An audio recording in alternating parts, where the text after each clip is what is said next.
First contact of the Battle of Surigao Strait came at 10:36 p.m. October 24, when motor torpedo boat 131, operating off Bohol, picked up Nishimura's battleships on her radar and, with the other two boats in her patrol, closed to attack. At 4 minutes before midnight, they were taken under gunfire by destroyer Shigure and driven off with some loss, but not before they got off a contact report to Admiral Oldendorf. It was the same story for 50 miles across Mindanao Sea and up the strait. Nishimura encountered successive motor torpedo boat patrols. Each 3-boat section observed gun flashes of the previous fight, made contact itself, and attempted to get off a report, and sometimes did, attacked with torpedoes, all of which missed, became brightly illuminated by enemy searchlights, came under brisk gunfire, and retired under a smokescreen. They neither stopped nor confused the enemy, but they performed an indispensable service in alerting Admiral Oldendorf. At 6 minutes past midnight, the moon set, the last moon that Nishimura and most of his sailors were destined to see. After chasing off the last motor torpedo boat attack at 2:13 a.m., Nishimura steamed quietly along for 3/4 of an hour. Then he ran into something more serious than motor torpedo boats. Captain Jesse G. Coward's destroyer Squadron 54. Coward set up a left and right torpedo attack and ordered his 5 destroyers to withhold gunfire, which would disclose their position. The 2 divisions, one under Commander Richard H. Phillips and the other under Coward himself, started south at 2:30 a.m. and picked up Nishimura on the radar 15 minutes later. Southern Force Van was in single column. 4 destroyers led. Next came Nishimura's flagship, battleship Yamashiro, then at 1-kilometer intervals, Fuso and Mogami. At 3 a.m. Coward's division, Remy, McGowan, Melvim commenced launching torpedoes at ranges of 8,200 to 9,300 yards. They got one into battleship Fuso, which sheared out of column and began to burn and explode. Phillips's flagship McDermott had the distinction of torpedoing 3 destroyers, of which Yamagumo blew up and sank. Michishio started on her way to the bottom, and Asagumo's bow was knocked off. Monsen made a torpedo hit on Yamashiro, which forced the flooding of 2 magazines, but failed to stop her. All 5 American destroyers retired unhurt. 10 minutes after the Japanese ships had taken these blows, they were subjected to a similar attack from the west side of the strait by Captain McManus's destroyer Squadron 24, Hutchins flag. His ships sank disabled Mikishio, and Killen scored a second torpedo hit on Yamashiro.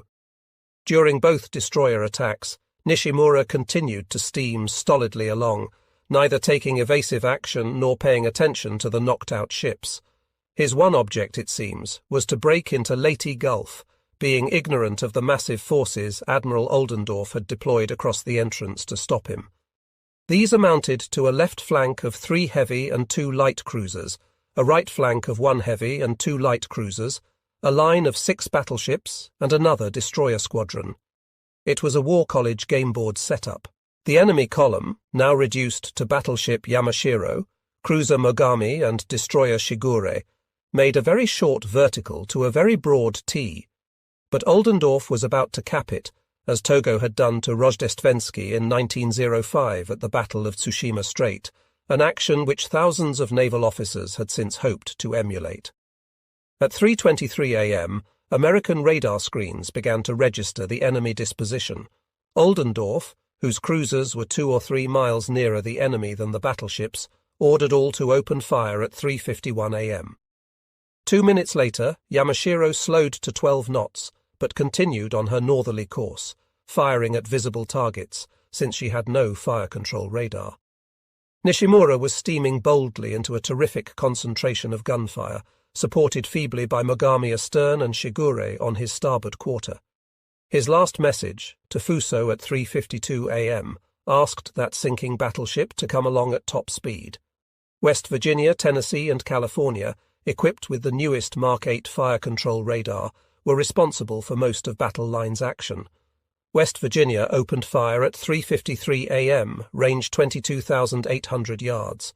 These 3 battle wagons got off 225 rounds of 14-inch armor-piercing shells, fired in 6-gun salvos, so as to conserve their limited supply. The other three, equipped with Mark III fire control radar, had difficulty finding a target. Maryland picked up the enemy by ranging on West Virginia's splashes and got off 48 rounds. Mississippi fired a single salvo, and Pennsylvania, with a primitive type of radar, never fired. While the elusive and lucky Shigure dodged salvos, receiving but one hit during the action, Yamashiro and Mogami were being battered by every size projectile from the light cruisers 6-inch up to Marilana's and West Virginia's 16-inch AP. They gamely returned fire. Mogami until 3:55 a.m., when her skipper decided to retire. Yamashiro until after 4 a.m. The doomed battle wagon directed her 14-inch fire at the nearest group, Count Berkey's right flank cruisers, and fired her secondary battery fire at retiring destroyers. She made hits only on destroyer Albert W. Grant. At 4 a.m., when 8 bells marked the end of this eventful mid-watch, the battle began to reach a climax. Yamashiro, which had been zigzagging in a northerly direction during the last 10 minutes, firing doggedly, straightened out on a west by south course. She was burning so brightly that even her 5-inch mounts stood out against flames which seemed to arise from her entire length. Shigure turned south to retire. Mogami, which had already done so, launched torpedoes at 4:01 a.m., which missed. A minute later, a salvo from cruiser Portland exploded on the cruiser's bridge, killing the commanding officer and all officers present. Other hits were scored in engine and fire rooms, and Mogami slowed almost to a stop. Captain Roland Smoot's destroyer Squadron 56, having advanced into the fray, launched 13 torpedoes at Yamashiro at 4:04 a.m., and it was 2 from Newcomb which achieved the battleship's ruin. The American battle line changed course from east-southeast to west by simultaneous turns, and as this maneuver closed the battleship's range, their volume of fire became even greater and more accurate. "Most beautiful sight I ever witnessed," reported Captain Smoot. The arched line of tracers in the darkness looked like a continual stream of lighted railroad cars going over a hill. But this show did not long continue.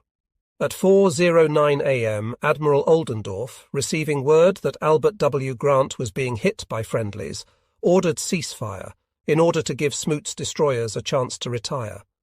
Nishimura and the officers and men of Yamashiro must have regarded this ceasefire as God's gift to them and the Emperor. In spite of the punishment their battleship had been taking, she increased speed to 15 knots, turned degrees left, and began to retire southward. But she had less than 10 minutes to live. At 4:11.5 a.m., Newcomb's 2 torpedoes exploded in her, and 8 minutes later, as her list increased to 45 degrees, the commanding officer ordered abandon ship and she sank, taking down the admiral and all but a few members of the crew. Mississippi's 1 salvo, fired at Yamashiro just after Admiral Oldendorf ordered ceasefire, concluded this major phase of the battle. Silence followed, as if to honour the passing of the tactics which had so long been foremost in naval warfare. The battles of Lowestoft, Beachy Head, the Capes of the Chesapeake, Trafalgar, Santiago, Tsushima, Jutland, every major naval action of the past 3 centuries had been fought by classic line-of-battle tactics. In the unearthly silence that followed the roar of Oldendorf's 14-inch and 16-inch guns in Surigao Strait, one could imagine the ghosts of all great admirals, from Raleigh and de Ruyter to Togo and Jellicoe, standing at attention to salute the passing of the kind of naval warfare that they all understood. For in those opening minutes of the morning watch of 25 October 1944, battle line became as obsolete as the row galley tactics of Salamis and Syracuse. Admiral Nishimura's van was done for, all but limping Mogami and lively Shigure, but Admiral Shima's rear group had not yet put in an appearance. As his column was rounding the southern point of Panayon Island to enter Surigao Strait, light cruiser Abukuma was hit by a torpedo from motor torpedo boat 137 and fell out of formation. Although he passed the burning hulks of some of Nishimura's ships, Shima still thought, at 4:20 a.m., that he was hastening to the support of what was left of the van. Observing 2 ships on his radar screen, probably Louisville and a left-flank cruiser, he ordered Nachi and Ashigara to attack with torpedoes. They turned east and fired 8 torpedoes each. No hits were made, and 2 of the torpedoes were later recovered on Hibusan Island. This futile action was Shima's only contribution to the battle. Possessed of unusual discretion for a Japanese admiral, he now decided to retire temporarily and await developments. In so doing, Nachi collided with Mogami, which, miraculously, had managed to turn up enough speed to fall in with Shima's column. Shigure followed suit. The pursuit phase of the battle commenced at 4:32 a.m., when Admiral Oldendorf started south through the strait with his left flank cruisers, screened by Captain Smoot's destroyers. Day was now breaking. In the grey half-light, one could just see the high verdure-clad shores of Dinagat and Leyte Islands. Filipinos had been gazing seaward all night, wondering what the flashes meant, trusting they were ships of the hated Hapon Navy going down. Small groups of Japanese survivors began swimming ashore to find a reception committee ready with sharp knives and bolos. On board the United States ships, everyone who could be spared topside came up for a breath of cool morning air, a look around, and a discussion as to whether any of them bastards were still afloat. It was good that morning to be alive and with a deck under your feet in Surigao Strait. Louisville, Portland, and Denver caught up with Mogami around 5:30 a.m. and added several hits to her collection, but although the Japanese cruiser appeared to be burning like a city block, the last of her 9 lives was not yet expended. She even drove off 2 motor torpedo boat attacks after sunrise and turned up high speed. And Ole, who, as his chief of staff Rafe Bates frequently reminded him, might have to fight another battle with Kurita's centre force that very morning, decided to retire at 5:37 a.m. to keep out of Japanese torpedo water. He turned south again at 6:17 a.m., and half an hour later sent Bob Haler with Denver and Columbia to polish off enemy cripples. They sank destroyer Asagumo, whose bow had been knocked off by Coward's torpedo attack, and then retired.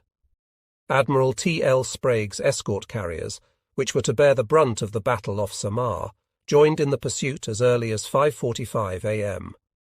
3 hours later, 17 of their avengers found Shima's retreating rear in the Mindanao Sea, and finally disposed of Mogami.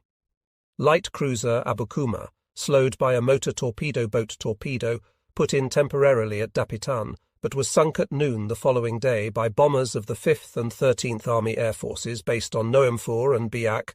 Shima's 2 heavies and 4 destroyers made good their escape. Shigure, sole survivor of Nishimura's van, made Brunei Bay safely. In no battle of the entire war did the United States Navy make so nearly a complete sweep as in that of Surigao Strait, or at so little cost, 39 men killed and 114 wounded, most of them in Albert W. Grant. But in no other battle except Halsey's off Cape Engafio, that same day, did the United States Navy enjoy such overwhelming power. The tactical dispositions and battle plan of Admiral Oldendorf were perfect, using his mighty force to best advantage. On the Japanese side, the only alleviating circumstances were the stubborn bravery of Yamashiro and Mogami, and the intelligent discretion of Vice Admiral Shima in retiring. One of the strangest incidents in this or any modern war occurred on 25 October, 40 miles off Paninayan Point, island of Samar, about 15 minutes after sunrise. An escort carrier group known by its code name Taffy 3, under Rear Admiral Clifton A.F. Sprague in Fanshawe Bay, having launched routine patrols to cover the ships in Leyte Gulf, had secured from general quarters, and the deck crews were eating breakfast. At 6:45 a.m., lookouts observed anti-aircraft fire to the northward. What could that possibly be? At 6:46 a.m., the flagship's radar screen showed something odd. 1 minute later, the pilot of a plane on anti-submarine patrol reported that he was being fired upon by a force of battleships, cruisers, and destroyers at a position some 20 miles distant. Check identification, yelled Admiral Sprague to airplot. But before verification of this astonishing contact could be obtained, sailors on lookout sighted the unmistakable tall masts of Japanese battleships and cruisers pricking up over the northwestern horizon. At 6:48 a.m. these ships opened fire, and a minute later splashes from their shells began rising all around Taffy 3. It was Admiral Kurita's powerful centre force. He was every bit as surprised as Sprague. He thought he had run smack into Mitcher's Task Force 38. How could this formidable fleet have covered 125 to 150 miles from inside San Bernardino Strait, down along the ocean shore of Samar, in the last 7 hours, undetected by ship, search plane or coast watcher? Admiral Halsey was informed by a night search plane from Independence that Kurita's center force would sortie from San Bernardino Strait.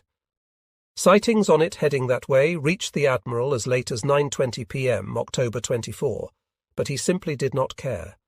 Estimating that his carrier pilots' exaggerated reports of their sinkings in the Battle of the Sibuyan Sea were correct, he assumed that center force could no longer be considered a serious menace to 7th Fleet in or outside Leyte Gulf, and did not even warn Kinkaid to watch out.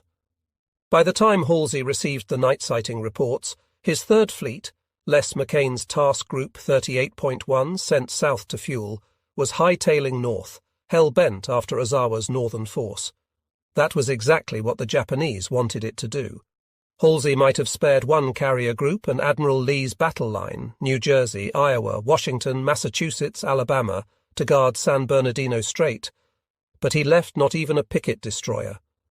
That is why Kurita's center force was able to debouch unseen into the Philippine Sea at 12:30 a.m. October 25, and steam south unseen off the Samar shore until intercepted by Clifton Sprague's escort carriers.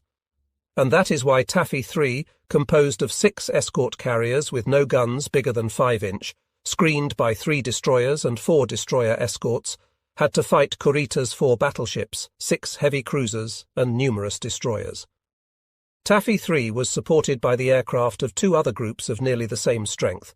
Rear Admiral Thomas L. Sprague's Taffy 1, which was operating well to the southward off Mindanao, and Rear Admiral Felix B. Stump's Taffy 2, off the entrance to Leyte Gulf. The total plane complement of these 16 carriers was 235 fighter planes, Hellcats and Wildcats, and 143 Avenger torpedo planes, and it was they, in addition to Clifton Sprague's skillful tactics and the intrepid attacks by his screen, which enabled him to win this battle against an overwhelming surface and gunfire superiority. But few of these planes were available at the moment of surprise. Taffy 1 had already launched a strike group to pursue Japanese ships fleeing from Surigao Strait. All carriers had launched planes for routine patrol, or for odd jobs, such as delivering cans of fresh water to the troops on Leyte. The battle off Samar, thus unexpectedly joined at 6:48 a.m., was the most remarkable of the Pacific War, since the tactics had to be improvised. Pre-war training prepared the United States Navy to fight battles such as Surigao Strait, but there was no preparation, no doctrine for a force of baby flat-tops fighting a battle fleet such as Kurita's. Their training was all for supporting amphibious operations by strikes, combat air patrol and anti-submarine patrol, not for bearing the brunt of a major battle. Rear Admiral Clifton A.F. Sprague, known as Ziggy in the Navy, an able and conscientious officer 48 years old, had commanded fleet carrier Wasp in the Battle of the Philippine Sea, but now he faced a unique challenge. Weather gave the escort carriers their first break. Wind blew from the eastern quadrant, permitting them to steer away from the enemy while launching planes, and rain squalls afforded occasional cover. Clifton Sprague, knowing very well what a pickle he was in, acted with cool and correct decision. He turned Taffy 3 due east, upped speed to the flat-top maximum of 17.5 knots, ordered every plane to be launched and to attack, and broadcast an urgent plea for assistance. Admirals Tom Sprague and Felix Stump responded quickly, but Taffy 1 lay 130 miles distant. Could the planes get there in time? Kurita fumbled from the moment the battle joined. His staff told him that the escort carriers were fleet carriers, the destroyers cruisers, and the destroyer escorts. At the moment of impact, he was changing the disposition of center force from cruising to anti-aircraft formation. He should promptly have formed battle line with his fast, powerful ships and committed light forces to torpedo attack. Instead, he ordered general attack, every ship for itself, which threw his force into confusion and made the battle a helter-skelter affair. Ships committed piecemeal and defeated piecemeal, just as the Japanese army was wont to do ashore. Clifton Sprague formed his 6 carriers into a rough circle 2,500 yards in diameter, his screen patrolling outside the engaged sector, as Japanese salvos edged closer and closer. At 7:06 a.m., to quote his action report, the enemy was closing with disconcerting rapidity, and the volume and accuracy of fire was increasing. At this point, it did not appear that any of our ships could survive another 5 minutes of the heavy-caliber fire being received. His task unit being faced by the ultimate in desperate circumstances, he saw that counteraction was urgently required.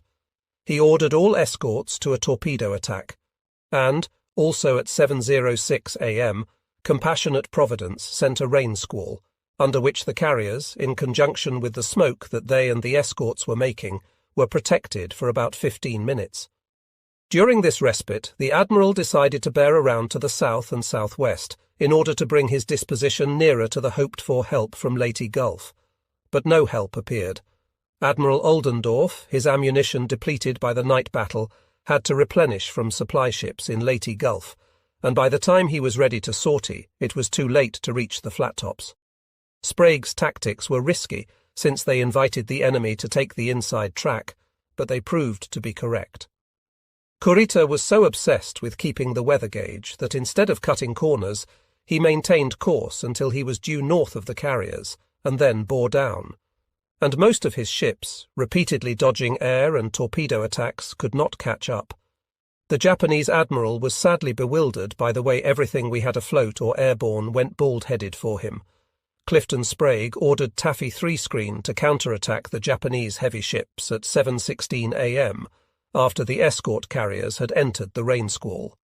The 3 destroyers were Howell, flying the pennant of Commander W.D. Thomas, and Heerman and Johnston, all 2,100-tonners of the Fletcher class. Johnston was already counterattacking. Her skipper, Commander Ernest E. Evans, was a fighting Cherokee of the same breed as Jocko Clark, short, barrel-chested, loud of voice, a born leader. As soon as the Japanese ships were sighted, he had ordered all boilers to be lighted, called all hands to general quarters, and passed the word, "Prepare to attack major portion of Japanese fleet." As Johnston sheered out to lay a smoke screen, she commenced firing at a range of 18,000 yards. Closing to within 10,000 yards of a heavy cruiser column, she launched torpedoes and got one hit on Kumano. The Japanese flag officer on board shifted to Suzuya, which had already been slowed down by air bombing, and both cruisers dropped astern and out of the battle. About 7:30 a.m., Johnston took 3 14-inch and 3 6-inch shell hits. It was like a puppy being smacked by a truck, recalled her senior surviving officer.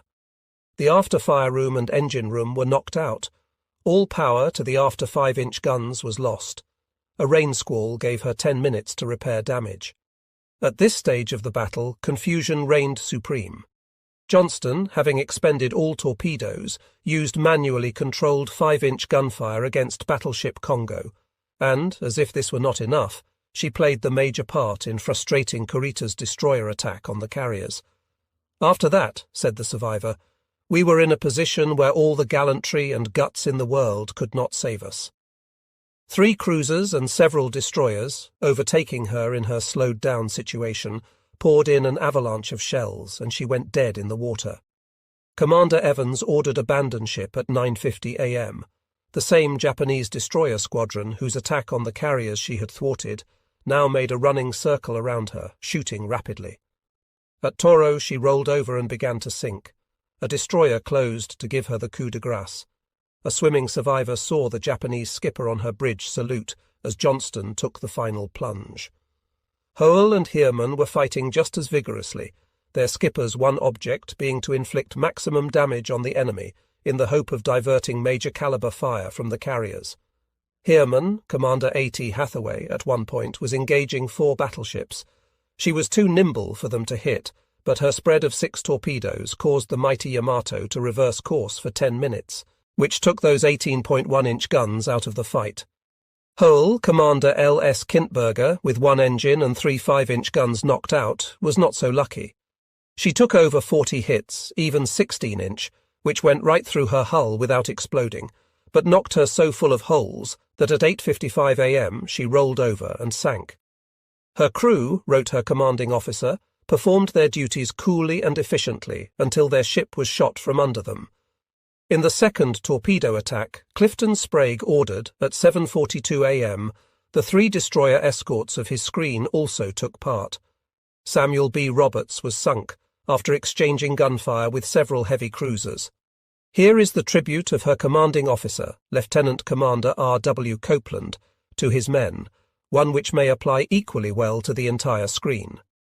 To witness the conduct of the average enlisted man on board this vessel, with an average of less than 1 year's service, would make any man proud to be an average American. The crew were informed over the loudspeaker system at the beginning of the action of the commanding officer's estimate of the situation. A fight against overwhelming odds from which survival could not be expected, during which time we would do what damage we could. In the face of this knowledge, the men zealously manned their stations and fought and worked with such calmness, courage, and efficiency that no higher honour could be conceived than to command such a group.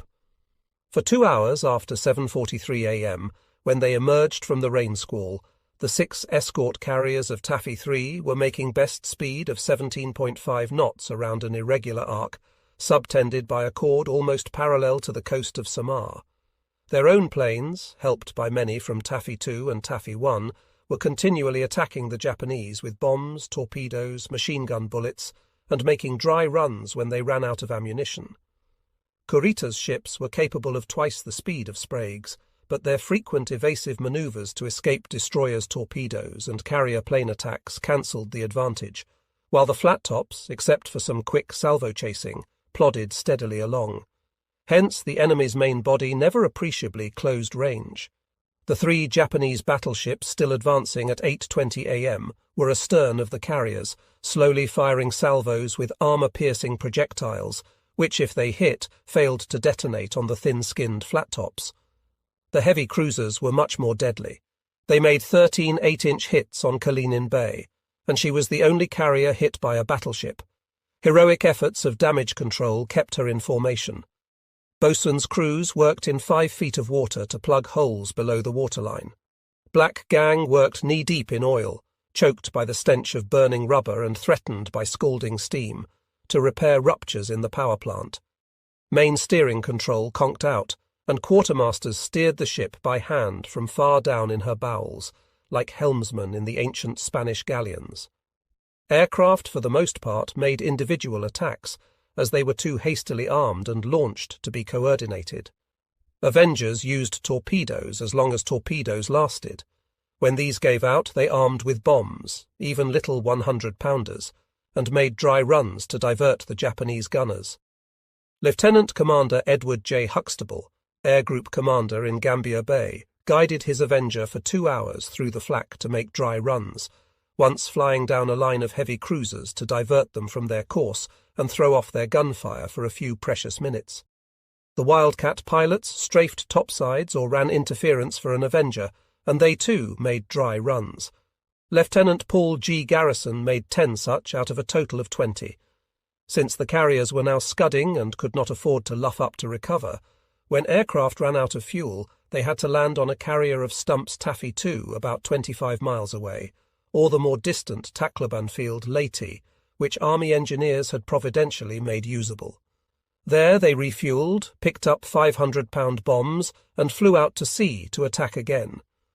The battle reached a crisis when Kurita's 4 remaining heavy cruisers, Chikuma, Tone, Haguro, and Chokai, more enterprising than his battle wagons, pulled ahead on the port quarter of the carriers and closed range. Chikuma began a steady pounding of Gambia Bay, from which even attacks by the intrepid Johnston and Heermann did not divert her. The escort carrier, after a salvo-chasing snake dance lasting 25 minutes, began to take 8-inch hits and dropped astern. The other 3 heavies, light cruiser Noshiro and a Japanese destroyer, now concentrated on Gambia Bay. As she began to sink, Captain Vuegg gave the order abandon ship. Chikuma continued to pound her at short range, and at 9:07 a.m. she capsized and went down. On to the southwestward plunged the other 5 American flat-tops. White Plains fired her single 5-inch guns at each cruiser, which closed within 18,000 yards, and made at least 6 hits on Chokai. "Hold on a little longer, boys," sang out Chief Gunner's Mate Jenkins. "We're sucking them into 40mm range," And they almost did, or would have, but for an attack on that heavy cruiser by 4 Avengers, led by Commander R.L. Fowler of Kitkan Bay's Air Group. These planes scored 10 hits and had the satisfaction of seeing Chokai go down. Next, Chikuma was sunk by a well-coordinated Wildcat Avenger attack from Felix Stump's Taffy 2, and down she went. Clifton Sprague's harried and beset carriers, now threatened by high-caliber battleship fire, as well as by Haguro and Tone, saw to their amazement both heavy cruisers break off their pursuit. A moment later, a signalman on the bridge of Fanshawe Bay yelled, "God damn it, boys, they're getting away!" The entire centre force was retiring. Kurita had ordered the break-off at 9:11 a.m. The air and destroyer attacks had cost his force 3 heavy cruisers. His communications were so bad that he never knew how near Tone and Haguro had closed the flat tops. At that time, he intended merely to reassemble his dispersed and disorganized force, ascertain damage, and resume the march to Leyte Gulf. But the more he thought it over, the less he liked the prospect, and the better he relished the idea of going home the way he came.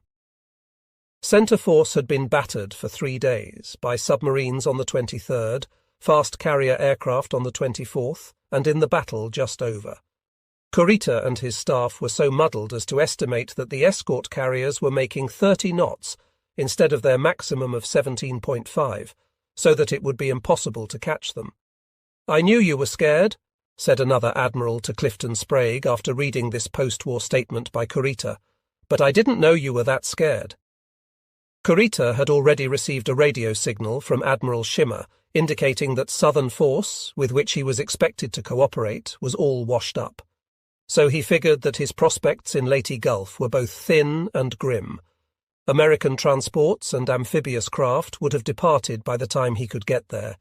He feared massive land-based air attacks from Tacloban Field on Leyte Gulf and heavy carrier-based air attacks from Task Force 38, and he did not care to fight Oldendorf's victorious gunfire force, which lay outside the entrance to Leyte Gulf waiting for him until 1 p.m., in order to sink maybe a few landing ship tanks and sprinkle shellfire on American troops ashore. A fresh air attack by 70 Wildcats and Avengers from Taffys 2 and 3, which came in on centre force at 12:30 p.m. and made hits on battleship Nagato and heavy cruiser Tone, helped Kurita to make up his mind to retire. At 12:36 p.m. he signalled Commander-in-Chief Combined Fleet at Tokyo that he was heading for San Bernardino Strait. Kurita's retirement did not end this day's battle for the escort carriers. While Clifton Sprague's Taffy 3 was fighting to the northward, Tom Sprague's Taffy 1 was receiving the dubious honour of first target of the Kamikaze Corps. Postponing to next chapter a description of this formidable self-termination club, we may note here that Santee was crashed by a member at 7:40 a.m. and hit by a torpedo from submarine Y-56 at 7:56 a.m. But these converted tanker flat-tops were tough, and by 8 bells Santee was making over 16 knots. Sister Suwannee received a second kamikaze shortly after, but was able to resume flight operations at 10:09 a.m. Taffy 3's turn came at 10:50 a.m. when she hoped that the battle was over. One crashed Rear Admiral Ofsty's flagship Kitkan Bay but bounced into the sea. 2 that made for Fanshawe Bay were shot down. 2 were exploded by anti-aircraft fire when diving at White Plains and Kitkan Bay. 2 crashed Kalinin Bay, but inflicted comparatively little damage. But 1 broke through the flight deck of St. Lo, burst into flames, exploded the bombs and torpedoes on the hangar deck, and sank her. An hour later, Kurita's centre force was attacked by aircraft from Admiral McCain's Task Group 38.1. Admiral Halsey, at Kincaid's urgent request, had ordered this. McCain, fueling when he got the word, turned up flank speed and commenced launching at 10:30 a.m. when distant 335 miles from Kurita. This was one of the longest-range carrier plane attacks of the war. Too long, for Avengers could not carry heavy bombs or torpedoes that far, and they suffered considerable loss without inflicting additional damage. By noon the Battle off Samar was over. It had been a glorious but expensive victory.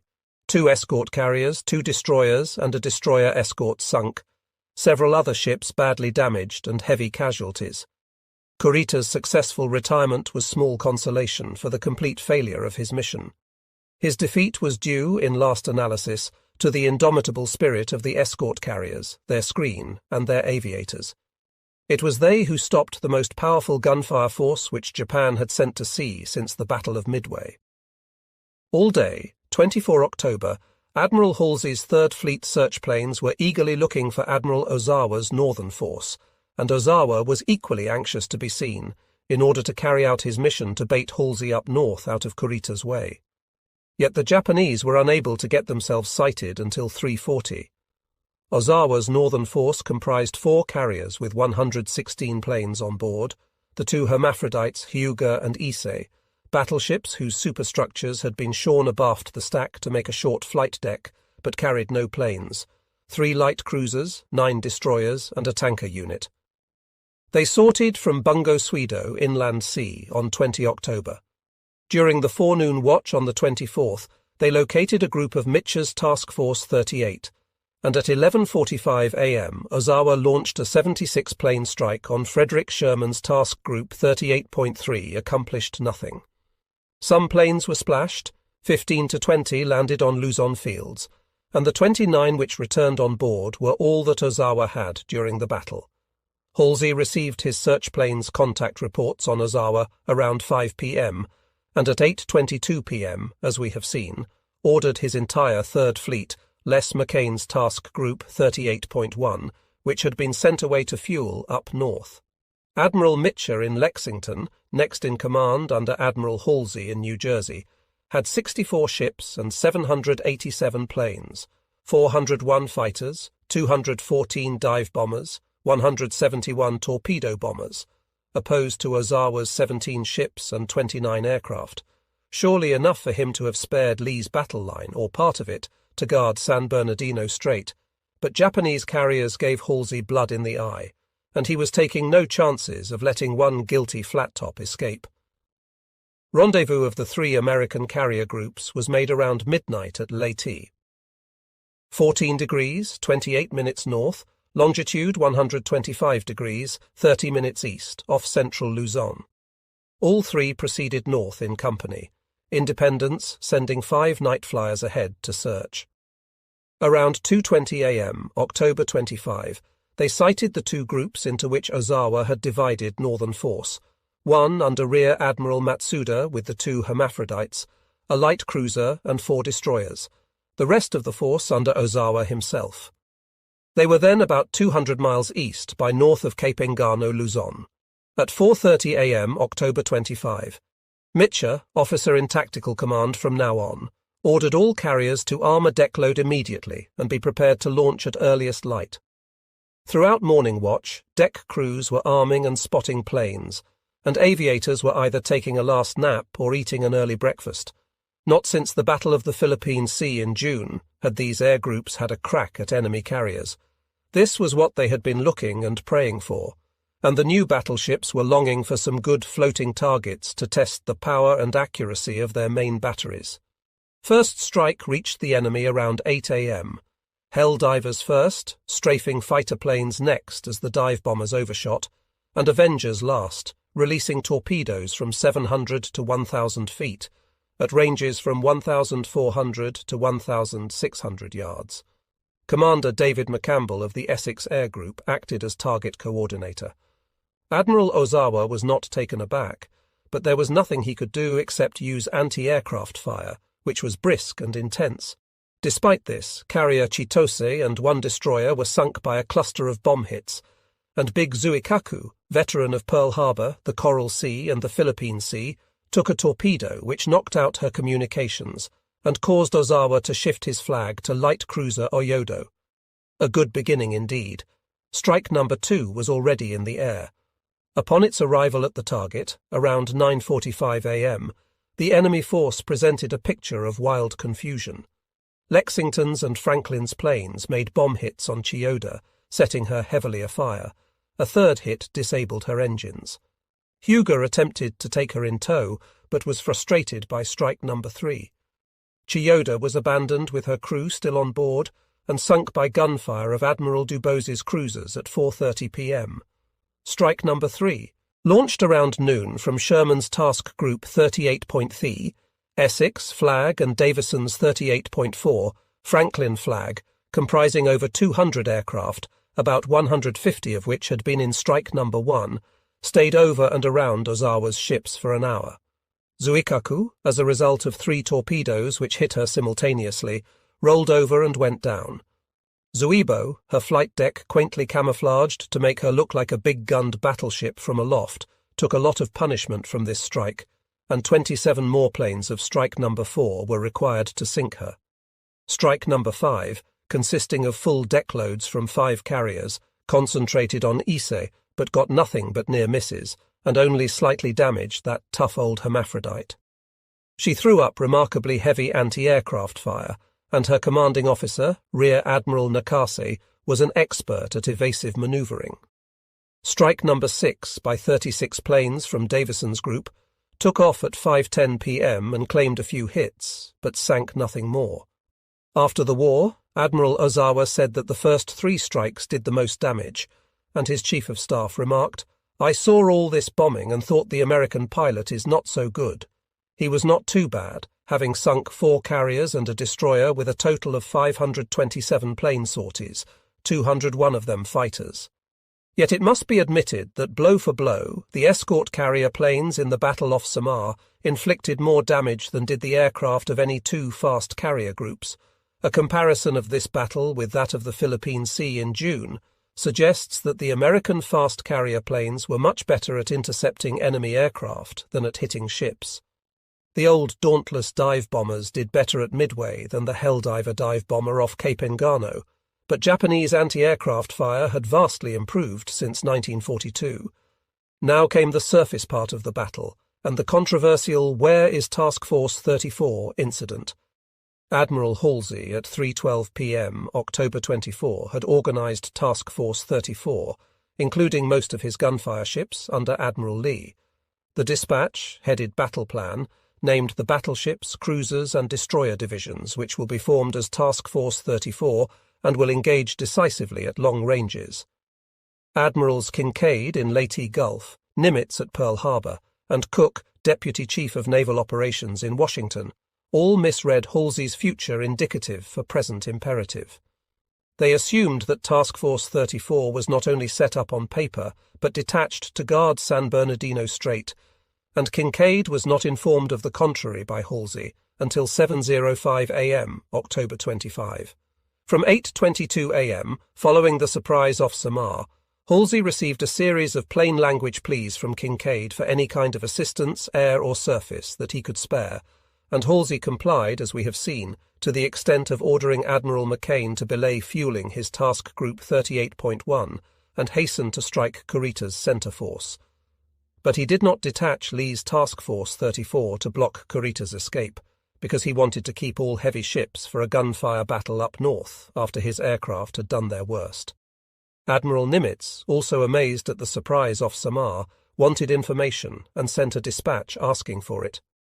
The encoding yeoman at Pearl Harbor, who apparently had been reading the charge of the Light Brigade, put in as padding, to throw off possible enemy decryptors, the world wonders. The decoding yeoman on board New Jersey, taking this to be a part of the message, handed it to Admiral Halsey at 1000 in this form. From Commander-in-Chief Pacific Fleet, Action Com, 3rd Fleet Info Commander-in-Chief, United States Fleet CTF 77X, repeat where is Task Force 34 RB the World Wonders. Halsey was furious. He thought that Nimitz was criticising him, and that, too, before Admirals King and Kinkaid, CTF 77, by making them addressees. He brooded over the supposed insult for almost an hour, then at 10:55 a.m. ordered the major part of Lee's Task Force 34 south to help 7th Fleet, went along himself in New Jersey, and picked up Bogan's carrier group en route. It was too late by several hours for them to reach San Bernardino Strait ahead of Kurita. When they arrived at 1 a.m. on the 26th, there was only one crippled destroyer of centre force outside the strait. Kurita had got through 3 hours earlier. This was a bitter disappointment to Admiral Lee, as to all battleship sailors.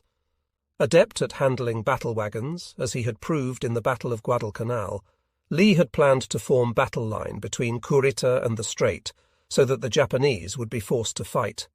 What a brawl that would have been, with Yamato, Nagato, Congo, and Haruna on one side, and Iowa, New Jersey, Massachusetts, South Dakota, Washington, and Alabama on the other. And it proved to be the last opportunity to find out what Yamato's 18.1-inch main battery could do against the 16-inch guns of the Iowa class. When Halsey sent the major part of Task Force 34 south at 10:45 a.m., he detached cruisers Santa Fe, Mobile, Wichita, New Orleans, and 9 destroyers to continue northward with the carriers. Mitcher at 2:15 p.m. ordered this cruiser group, under command of Rear Admiral Lawrence T. Dubose, to pursue Ozawa's limping units. They sank abandoned Chiyoda, then encountered Hatsuzuki and 2 smaller destroyers in the twilight. Mobile opened fire from very long range at 6:53 p.m. Hatsuzuki returned fire and worked up speed to escape. The cruisers pursued at 28 knots, gradually overhauling the group, and at 7:15 Dubose sent 3 destroyers ahead to make a torpedo attack, which slowed up Hatsuzuki. The cruisers closed to 6,000 yards, illuminated with starshell, brought the destroyer under gunfire, and saw her explode and sink at 8:59 p.m. She had absorbed a tremendous amount of punishment. Half an hour later, 2 Independence night flyers sighted Ozawa's ships steaming north at 22 knots abreast of Bashi Channel, the northern entrance to Luzon Strait. A simple calculation showed that even if Dubose pursued at 30 knots, he could not overhaul them before daylight, when they would be under the protection of land-based aircraft on Formosa, so he retired. The black gangs in Oyodo, Hyuga, Isa, and 5 destroyers were pouring it on to escape. They ran the gauntlet of 2 wolf packs of Pacific Fleet submarines, whose torpedoes missed, though Jalao sank lagging light cruiser Tama, earlier bombed, and made harbour in the Ryukyus on 27 October. Admiral Ozawa had performed his mission of baiting Halsey and saving Kurita, as well as his own force from annihilation. The anti-aircraft fire of his ships, especially Issei's and Hyuga's, was perhaps the most deadly on either side in the Pacific War. Nevertheless, the battle was a bitter experience, as he admitted. For Ozawa, protagonist of carrier warfare in the Japanese Navy, to be defeated twice in 5 months, and to be forced to expend his beloved flat-tops as bait, was bitter indeed. He faced the situation without flinching, and his former enemies, now friends, consider him the ablest Japanese admiral after Yamamoto. What irony that this sacrificial northern force should have been superbly handled tactically, whilst the commanders of the other 2, which might have accomplished something positive, fumbled so miserably. The battle for Leyte Gulf did not end the war, but it was decisive, and it should be an imperishable part of our national memory. The night action in Surigao Strait is an inspiring example of perfect timing, coordination, and almost faultless execution. And the battle off Samar had no compeer.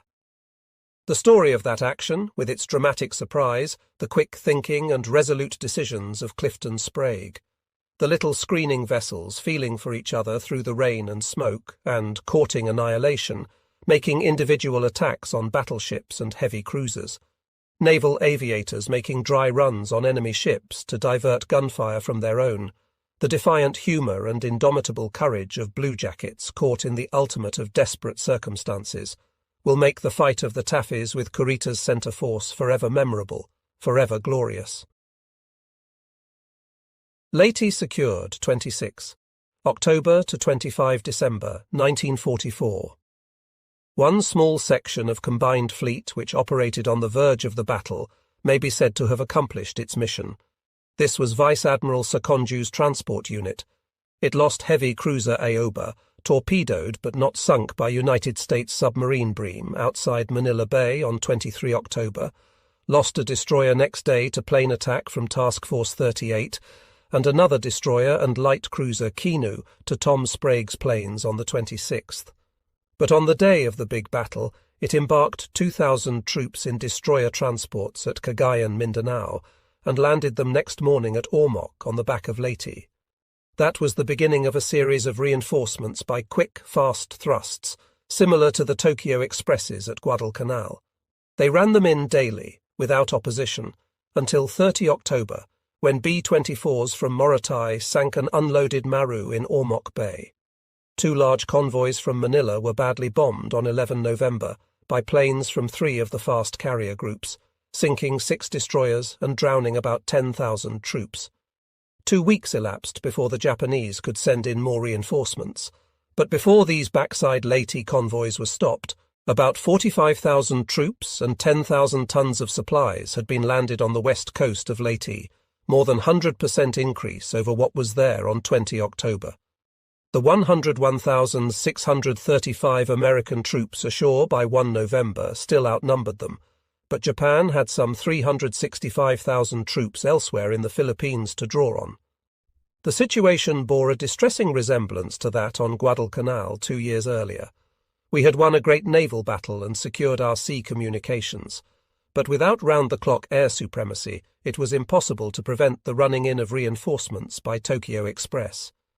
As soon as the Japanese High Command caught its breath, it began staging aircraft south into Luzon fields to harass General Kruger's 6th Army ashore and the supply ships constantly coming and going in Leyte Gulf. Admiral Halsey made up for any earlier mistakes through nobly standing by for many days after the big battle, since Army engineers were unable to get the boggy airstrips on the Leyte beachhead fit to receive Army Air Force until November, and not many planes even then. Admiral Bogan's Task Group 38.2 and Admiral Davison's Task Group 38.4 struck the airfield complex around Manila on 29 to 30 October. In return, Kamikazes crashed carriers Intrepid, Franklin and Belleau Wood, injuring them so badly that they had to retire to Ulithi. Task Force 38 held rendezvous there on 1 November, first rest for the sailors and aviators who had been fighting 3 days out of 4 since their last sortie on 6 October. Upon the departure of the Halsey-Mitchell forces, the air situation over Leyte deteriorated, since troops and ships had for protection only the few army planes which Tacloban airstrip could accommodate. 1 destroyer was sunk by a kamikaze, and 3 were damaged by conventional bombers on 1 November. Task Force 38 was back in the area by 5 November, Bogan's group even earlier, and in 2 days' strikes on the airfields around Manila, they destroyed over 200 enemy planes at the cost of 25 of our own, and a kamikaze crash on Lexington which killed 50 and wounded 132 men, but did not seriously injure the ship. These efforts brought about a marked improvement in the air situation at Leyte. On 13 to 14 November, Halsey, at MacArthur's urgent request, resumed airstrikes on Luzon. This time he concentrated on reinforcement shipping, sinking a light cruiser, 4 destroyers and 7 Maras.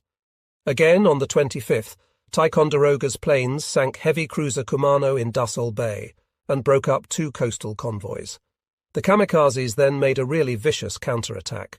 Carriers Intrepid, Cabot and Essex were crashed, Evil won twice, with a loss of over 100 men.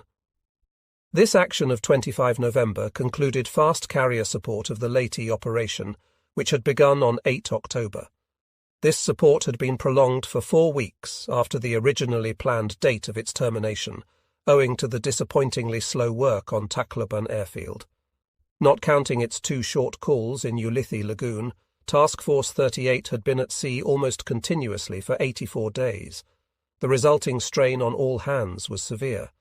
No ship except Princeton had been lost, but 5 carriers needed extensive repairs. Under these conditions, wrote Admiral Halsey, further casual strikes did not appear profitable. In the meantime, General Kruger's 6th Army had been slashing ahead on Leyte, through foul weather and continual rain. Not since the Guadalcanal and Bunagona campaigns had fighting been as arduous as on Leyte. In spite of the victories of 25 October, soldiers, sailors and aviators were dying daily for the liberation of that island.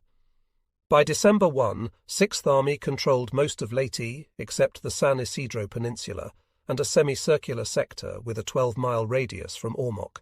The Japanese still had about 35,000 men on the island, but they could no longer reinforce it, and General Kruger's effective strength had risen to 183,242.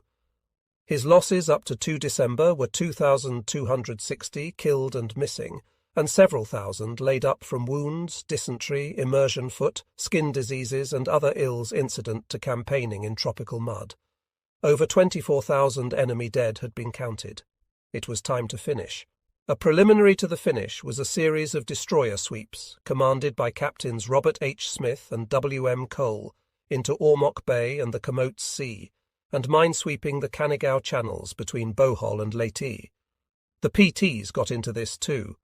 There were numerous night and day encounters during the first week of December, in which destroyer Cooper was lost after sinking Japanese destroyer Kua. Their rafted survivors drifted together next morning and even conversed in English. There was a shore-to-shore amphibious landing on Ormoc Bay, commanded by Admiral Struble on 7 December, in which destroyers Mahan and Ward were sunk by kamikazes.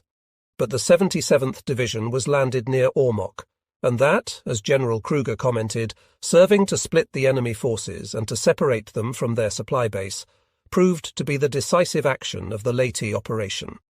Resupply echelons now had to be sent from Ligayen Gulf through Surigao Strait into Leyte, and the one on 11 to 12 December under Captain J.D. Murphy took a bad beating from kamikazes, losing destroyer Reed, and Caldwell was twice crashed but not sunk.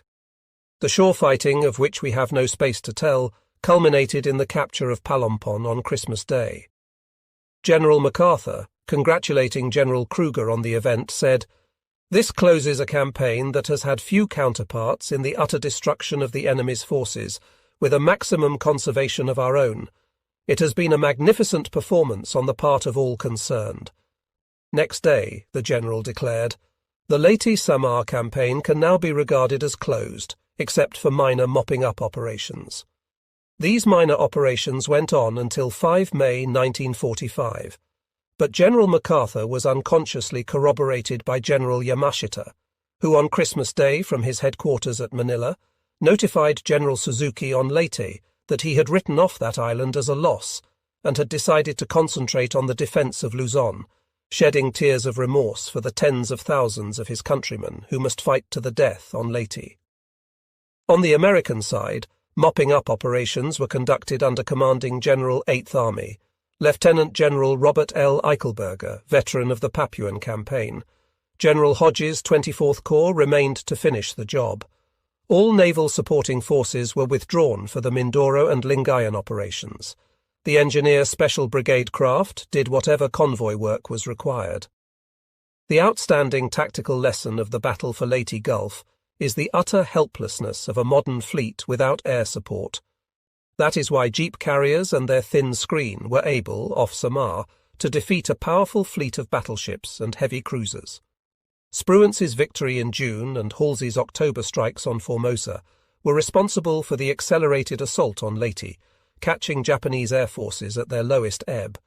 If the original timetable for that assault, 20 December, had been strictly maintained, Ozawa would have had new air groups trained, and the Japanese Navy could have put up a far better fight. Halsey was responsible for the accelerated timetable, so let us, in retrospect, remember that strategic inspiration of the Grand Old Admiral and forget his mistake on the fateful night of 24 to 25 October, which was fully compensated by the gallantry of Kinkaid's escort carrier groups next morning. 3 weeks before the Battle of Leyte Gulf, on 3 October 1944, the Joint Chiefs of Staff decided to liberate Manila and Luzon.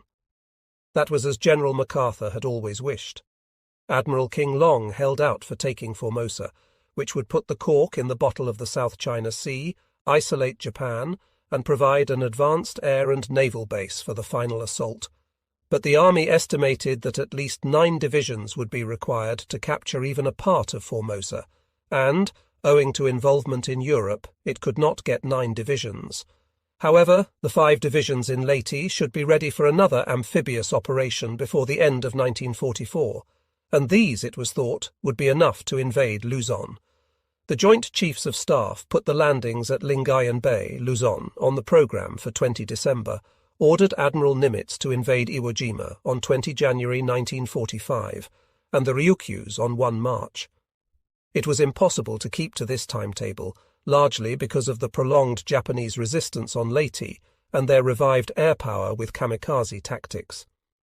Admiral Kinkaid finally persuaded General MacArthur to postpone Lingayen to 9 January 1945. Mindoro was considered an essential stepping stone to Luzon, where Army engineers could build airfields to help cover Lingayen convoys and landings. Rear Admiral Arthur D. Struble was appointed commander of the Visayan Attack Force to bring up 12,000 combat troops, 10,000 Army Air Force or forces, and 6,000 service troops from Leyte Gulf. Everyone knew that this was going to be a bold and dangerous thrust, since a score of Japanese airfields were within easy range of the route to Mindoro. Accordingly, an escort carrier group was attached in wide support, as the one means of protecting the convoy during hours when the Army Air Force or forces at Leyte could not be overhead. The approach from Leyte Gulf was very eventful. Shortly before 3 p.m. December 13, as the convoy was about to round the southern Cape of Negros into the Sulu Sea, a kamikaze sneaked in low from astern and crashed cruiser Nashville on her port side abaft Admiral Struble's cabin. Fires immediately broke out. Flag Bridge, Combat Information Center and Communications Office were wrecked.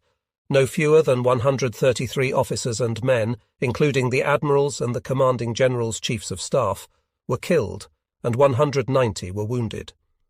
2 hours later, a kamikaze crashed destroyer Harrowing, and she too had to return to Leyte. For next day, the Japanese prepared an attack by 186 planes on the Visayan Attack Force, but missed owing to an assumption that it was aiming to land on Negros or Panay instead of Mindoro. The mission of Admiral Struble and General Dunkel was to establish a perimeter embracing the village of San Jose in southwestern Mindoro, there to begin airstrip construction. The landings on 15 December were uneventful, since there were only a few hundred Japanese troops on Mindoro, and none in that part of the island. But an amphibious landing is only the first step in an overseas operation.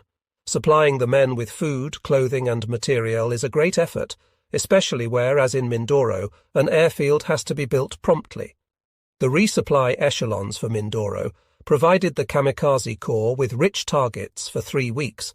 The Corps sank 3 landing ship, tank en route to Mindoro, 2 at the beachhead, and 5 Liberty ships. Not since the Anzio operation had the Navy experienced so much difficulty supporting an amphibious operation after the initial landing. By Christmas Eve, Army P-38s were operating from the new San Jose airfield, but a Japanese bombardment force commanded by Rear Admiral Kimura, including heavy cruiser Ashigara, light cruiser Oyodo, and 6 destroyers, was on its way to break up the landings. This was all that the Japanese Navy could assemble after the destruction it had sustained in the battle for Leyte Gulf. Admiral Toyoda may have intended to use his new 27,000-ton carrier Unryu in this raid, but she did not survive long enough. On 19 December, as she was steaming southerly toward Formosa Strait, submarine Redfish intercepted her in the East China Sea in broad daylight, scored 2 torpedo hits, and had the satisfaction of seeing her go down. Kimura's force was reported on 26 December by a Leyte-based Liberator, and the entire strength of the 5th Army Air Force or forces at Mindoro, 92 fighters, 13 B-25s and a few P-61s, took the air to meet the enemy. The situation looked much like that in Empress Augusta Bay on the night of 1 and 2 November 1943, but with no Tip Merrill in sight. The only Allied naval vessels near the beachhead were a score of motor torpedo boats under Lieutenant Commander N. Burt Davis, who also had to protect the merchant ships present. Planes and PTs in concert did a beautiful job, diverting the attention of Japanese gunners so that their shore bombardment went wild. Motor torpedo boat 223, commanded by Lieutenant Harry E. Griffin, sank the new destroyer Kiyoshimo, and both PTs and planes damaged so many other ships that Kimura put about for home in the early hours of 27 December. Mindoro was a tough little operation from start to finish, because we lacked complete control of the air, but it was well worth the effort. Army air forces based on Mindoro could not waft the Navy into Lingayen Gulf unmolested, but they may well have saved that bloody passage from becoming a mass slaughter. What was this Kamikaze Corps, whose sacrificial crashes had already caused so much agony? It was a special air corps organized by Rear Admiral Arima in 1944 to meet a desperate situation for Japanese air power. The air groups of the Imperial Navy had been largely wiped out in the Battle of the Philippine Sea, and land-based aircraft too were in short supply.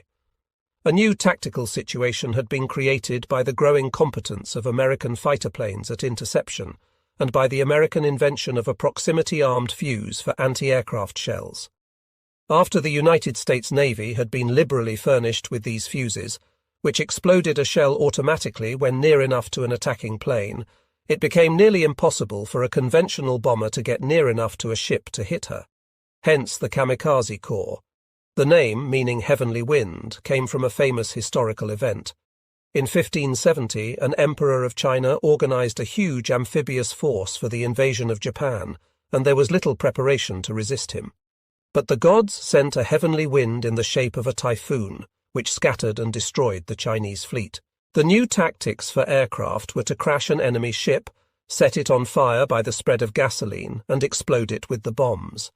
The pilot had to be expended, but this sort of sacrifice appealed to the Japanese temperament, and thousands of young men volunteered for a duty certain to be fatal to themselves, but expectantly fatal to the United States Navy. These tactics had the additional advantage that obsolete types of aircraft, like biplanes and the VAL with non-retractable landing gear, could be used, that the pilots needed very little training, and that even if a pilot were killed by a proximity-fused shell before he crashed, the momentum of the plane would usually take it to the target. The first organized kamikaze attack was the one on escort carriers Santee and Suwannee on 25 October during the Battle off Samar, which we have already related. And, as we have seen, the kamikazes enjoyed considerable success on convoys plying between Leyte Gulf and Mindoro in December 1944. But their full fury was first unleashed against the expedition proceeding to Lingayen and at the beachhead itself in early January 1945. The Luzon attack force included most of the ships which had taken part in the Leyte invasion. Vice Admiral Kincaid commanded it in Amphibious Force Command Ship Wasatch, with Lieutenant General Walter Kruger, commanding General Sixth Army, on board. There were two main amphibious groups, comprising big transport types and beaching craft, commanded respectively by Vice Admiral Barbey and Vice Admiral Wilkinson. Vice Admiral Oldendorf commanded the bombardment and fire support group of battleships, heavy cruisers and destroyers. Rear Admiral Berkey had a close covering group of light cruisers and destroyers. Rear Admiral Durgin, veteran of Operation Dragoon, the escort carriers. Commander W.R. Loud, a minesweeping group of 22 large and 42 small minecraft. Admiral Oldendorf in Battleship California took charge of all operations en route to Lingayen Gulf, and until Admiral Kincaid arrived with the amphibious forces. Ole had 6 battleships, 6 cruisers, 19 destroyers, 12 escort carriers screened by 20 destroyers and destroyer escorts, a big minesweeping group, 10 destroyer transports carrying the underwater demolition teams, and 11 landing craft infantry gunboats.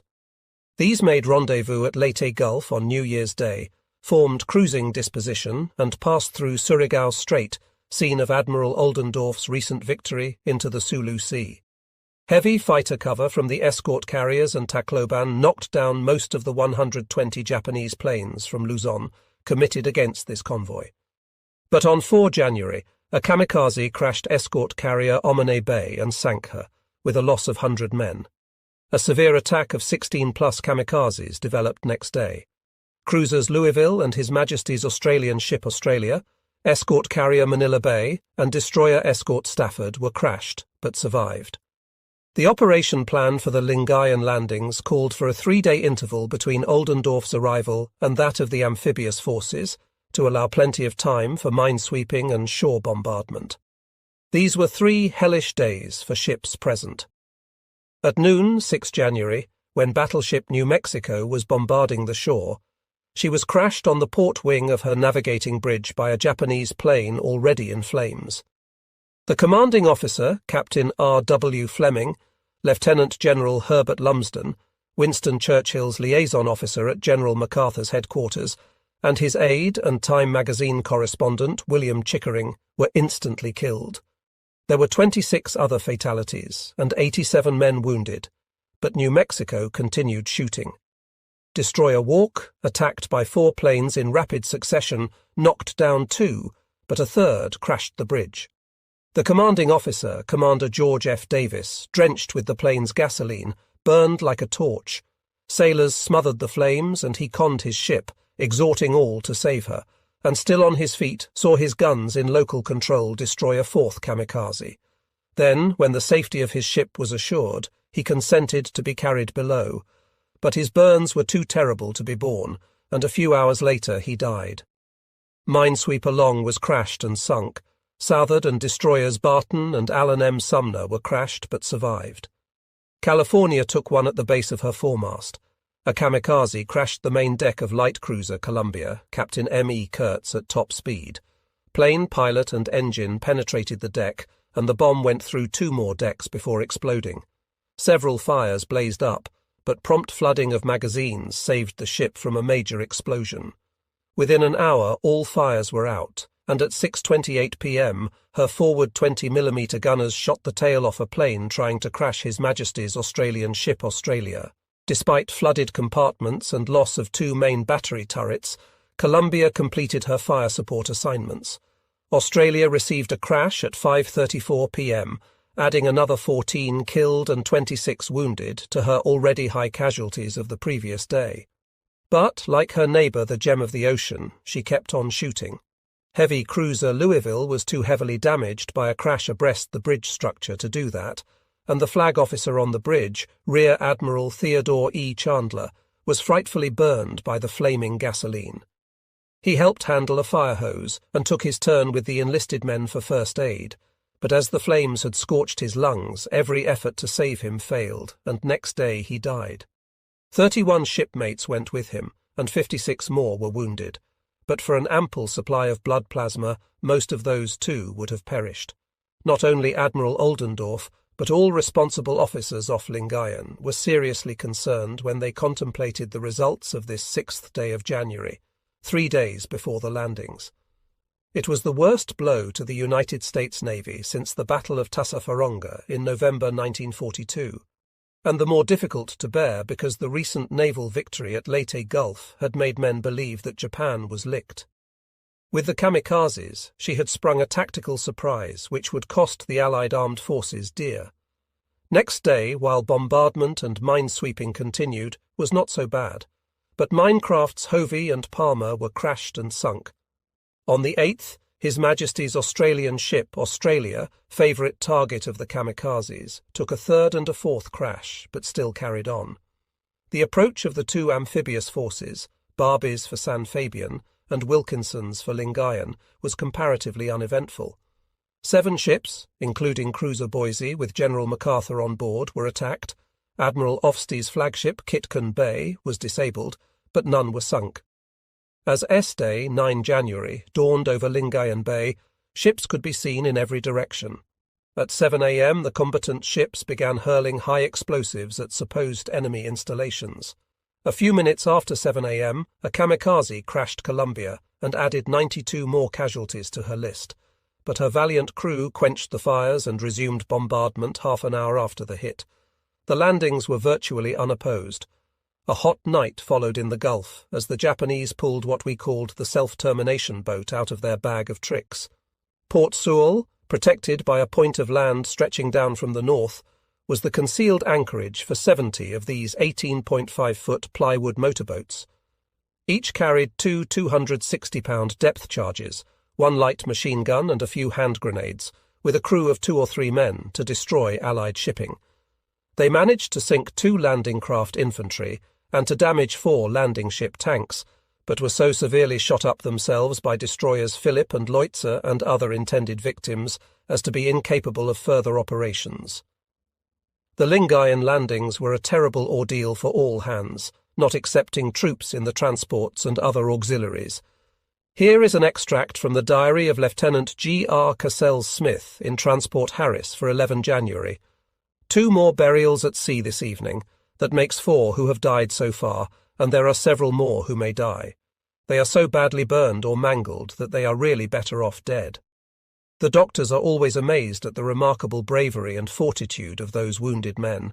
They never complain and are pathetically grateful for everything that is done for them. The enlisted men of the crew are wonderful too.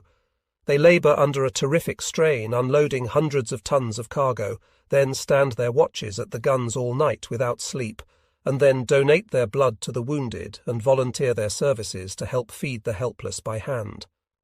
On 10 January, convoys began to depart.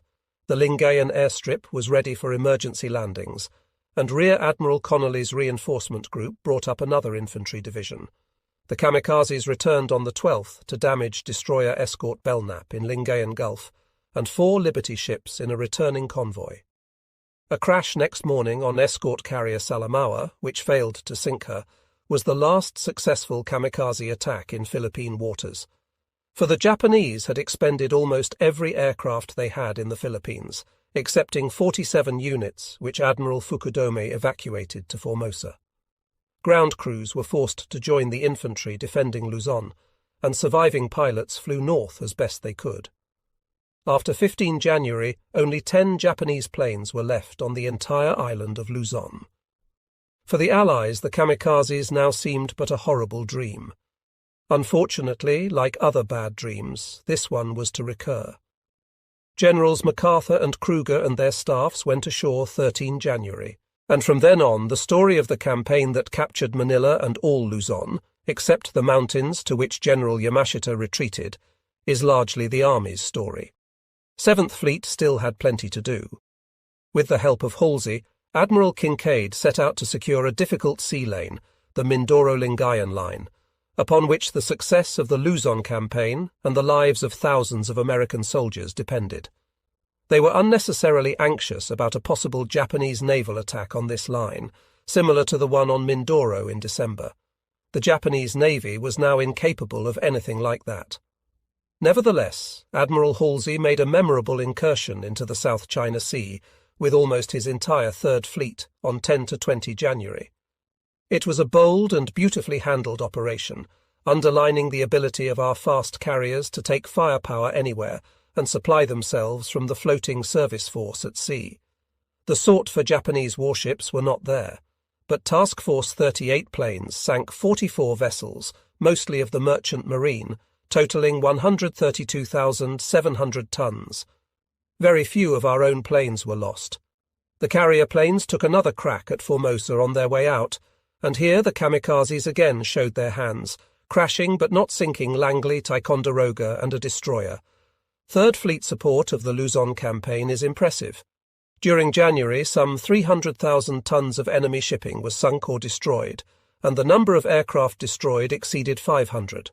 The cost to the United States was 201 carrier aircraft, 167 pilots and air crewmen, and 205 sailors who were killed in the kamikaze crashes of 21 January. As Halsey wrote, the outer defences of the Japanese Empire no longer include Burma and the Netherlands East Indies.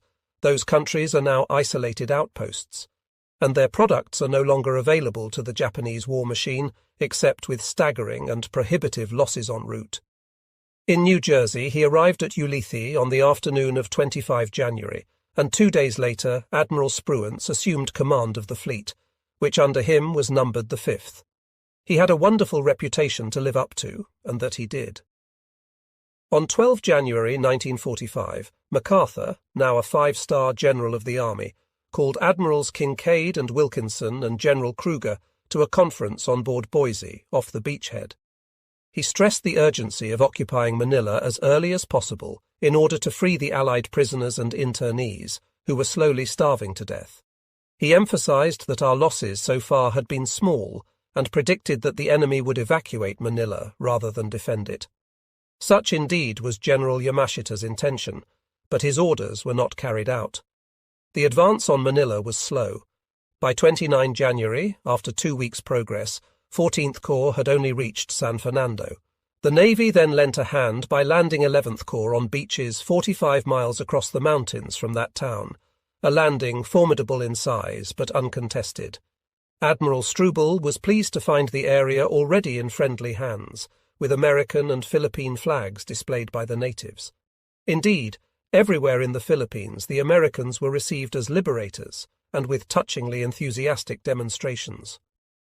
Admiral Fechterle's group of 7th Fib landed with Airborne Division at Nasugbu, Batangas Province on the last day of January. This operation was ordered by the general to establish a line of advance on Manila from the southwest. Except for a little trouble from Japanese midget torpedo boats, it was uncontested. On 1 February, the 1st Cavalry Division, covered by Marine Corps aircraft, spearheaded a 14th Corps dash to Manila. On the 3rd, they broke into the suburbs, liberating over 5,000 Allied internees and prisoners of war. General Yamashita had ordered Manila to be evacuated, but Rear Admiral Iwabachi, commanding a naval base there of 20,000 troops, declined to obey and fought to the bitter end, fanatically defending Manila from house to house. In this month-long battle, the Japanese defense forces were wiped out almost to a man. But the beautiful city was wrecked, and Intramuros, the Spanish walled town, was reduced to rubble. Not until 4 March was the city cleared of Japanese. By that time it was a more complete picture of destruction than Cologne, Hamburg, or the City of London. At least it was free. Even before the fighting ended, General MacArthur caused a provisional assembly of Filipino notables to be summoned to Malacafian Place, where his father, General Arthur MacArthur, had lived when military governor, and in their presence declared the Commonwealth of the Philippines to be permanently re-established. "My country has kept the faith," he said. "Your capital city, cruelly punished though it be, has regained its rightful place, citadel of democracy in the East.